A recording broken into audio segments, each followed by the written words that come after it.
శ్రీ గురుభ్యో నమ. హరి ఓం.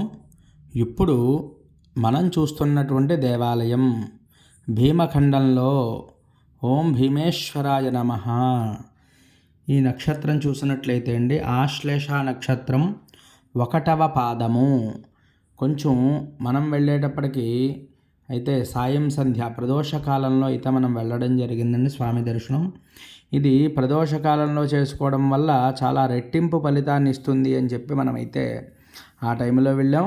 మరి విద్యుత్ కాంతులతో చాలా చక్కగా అయితే స్వామివారు మనకి దర్శనాన్ని ఇచ్చారండి. మరి ఈ నక్షత్ర దేవాలయం ఎక్కడుంది ఇప్పుడు చూద్దాం. పెదపూడి మండలం దోమాడ గ్రామంలో ఉంది. ఈ గ్రామానికి ఎలా చేరుకోవాలి అంటే, మన రామచంద్రపురం దగ్గర నుంచి గొల్లల మావిడాడ వెళ్ళాలి. గొల్లల మావిడాడ నుంచి పెదపూడి దాటిన వెంటనే మరి మనకి ఈ యొక్క దేవాలయం అయితే దర్శనమిస్తుందండి. మరి ఈ పెదపూడి మీదుగా గొల్లల మావిడాడ మీదుగా కాకినాడ వెళ్ళేటువంటి దారిలో అయితే మనకి రోడ్డు మీద ఈ యొక్క దేవాలయం అయితే మనకి చాలా సులువుగా చేరుకోవచ్చండి. ఈ దేవాలయం పెద్ద రద్దీగా అయితే ఉండదు. కొంచెం మనకైతే చాలా ఎవరూ లేకుండా ప్రశాంతమైనటువంటి వాతావరణంలో ఈ యొక్క స్వామివారి దర్శనం అయితే మనకి లభ్యమైందండి.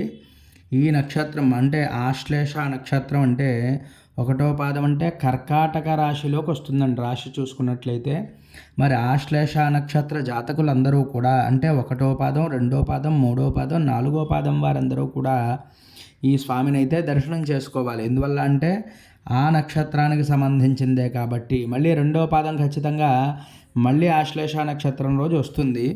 అందువల్ల అప్పటిదాకా కూడా ఈ స్వామివారిని అందరూ కూడా దర్శనం చేసుకోగలరు. ఇక్కడ నవగ్రహాలు మొదలైనటువంటివన్నీ కూడా చాలా చక్కగా ఉన్నాయండి. చాలా ప్రశాంతంగా ఉంది. ఈ గుళ్ళో కూర్చొని మనం జపం చేసుకున్నట్లయితే స్వామివారి అనుగ్రహం మనకి తప్పకుండా కలుగుతుంది. ఇప్పుడైతే నేను మీకు మరి ఆ చుట్టుపక్కలవన్నీ కూడా మీకు నేను చూపించడం జరిగింది. నందీశ్వరుని అందరూ కూడా నమస్కారం చేసుకోండి. ఇప్పుడైతే మరి స్వామివారి దగ్గరికి వెళుతున్నాం. మరి గణపతిని కూడా నమస్కారం చేసుకోండి. స్వామివారి పేరు ఉమా మార్కండేశ్వర స్వామివారు. ఈ యొక్క ఉమా మార్కండేశ్వర స్వామివారిని ఒక్కసారి దర్శనం చేసుకోండి. అందరూ కూడా ఆశ్లేష నక్షత్రానికి అధిష్టాన దేవత సర్పం. ఆ సర్పం కాబట్టి ఆ యొక్క సర్పబాధలన్నీ కూడా తొలగిపోతాయి. ఆ నక్షత్ర దోషాలన్నీ కూడా తొలగిపోవాలి అంటే ఈ యొక్క స్వామివారిని దర్శనం చేసుకోవాలి. ఓం నమ శివాయ అంటూ పంచాక్షరి నామస్మరణ అందరూ కూడా తప్పకుండా చేయండి.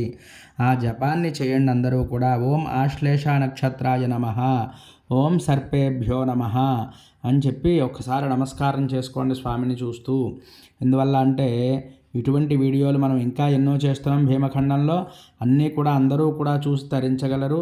ఇంకా ఎవరైనా మీరు చేయవలసిన పని ఏమిటి అంటే మన ఛానల్ని అందరూ కూడా తప్పక సబ్స్క్రైబ్ చేయండి.